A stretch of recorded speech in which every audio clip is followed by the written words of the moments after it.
The White House is considering extending the freeze on President Biden's student loan forgiveness program. This comes after two back-to-back legal setbacks. I'm joined now by Kristen Myers, editor-in-chief of thebalance.com. Kristen, thanks so much for being with us.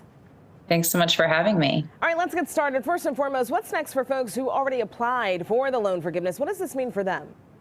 Yeah, that's a great question. Right now, it is honestly very much a wait and see game, especially if you did fill out that application, that very quick form, and did submit it to the federal government. What they have said right now is that they're going to be holding on to all of those applications, but they're not yet going to be able to pay out any of that relief. It's unclear when, if they ever could, but if you've already submitted your application, the government does have it, so you will be one of the first in line if the federal government does succeed in fighting some of these court cases to at least get some of that debt relief. Should borrowers continue to apply for debt forgiveness at this point?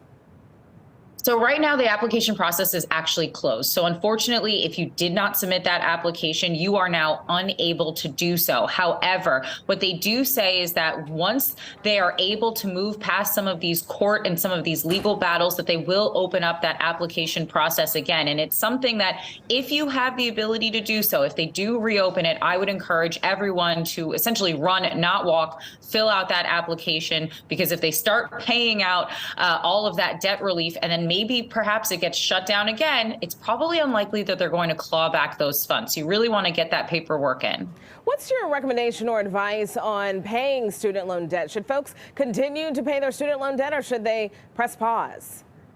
Right. So we do have that pause that has essentially running and through to the end of the year. It's supposed to restart on Jan 1. Now, of course, with these court challenges to that debt relief of up to $20,000, there's a lot of reports that the White House is actually reconsidering extending that student debt moratorium. Here's the thing, however. We don't know if debt relief is going to ever come to anyone with student loan debt. I'm definitely one of them. And so what I would actually say is that now is actually the perfect time to pay back some of those loans. And the reason why is because right now you have a 0% interest rate. So if you can make a really big dent into some of the debt that you have, or even perhaps pay it off, you're actually going to save more money in the long run because you're not going to have to pay any interest on that loan. You know, you brought up a good point. Initially, the message was, oh, everybody will have time to apply to have debt loan forgiveness. There's no rush. It's not in any particular order. And now it sounds like it's first come, first serve. You saying run, don't walk to apply if it opens back up again. Is it a mixed message that's being sent out?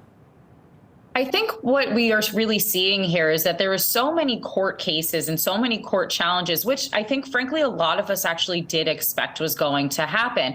And so while, of course, the federal government and the White House would love to say, hey, we would love for everyone to apply. You don't have to worry about it. You can fill it out the form. And I think they kind of gave some of that messaging to encourage people to apply.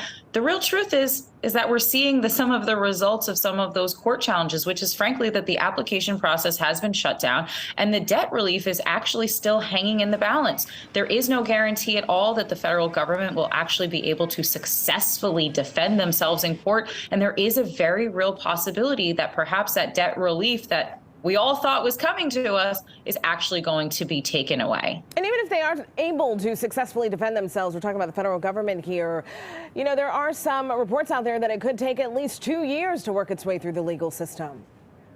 Oh, absolutely. When it comes to anything to do with the courts, but especially when it comes to the federal court system, these things are never determined overnight. And so there could be a very long time, a very long process before you might even see some of that debt relief, if it comes to anyone at all, which is why I say in the meantime, take that 0% interest rate. It is a gift. Where else do you have a loan with a 0% interest rate? I can't think of any. Interest rates are going up on almost every single loan. So you might as well take advantage, try to chip away at some of that debt while you do have essentially that interest-free loan hanging in the balance. Let me answer your question, Kristen. There's nowhere where you have a loan with 0% interest rate. What's the big takeaway here? We got about 20 seconds left. What should folks take with them?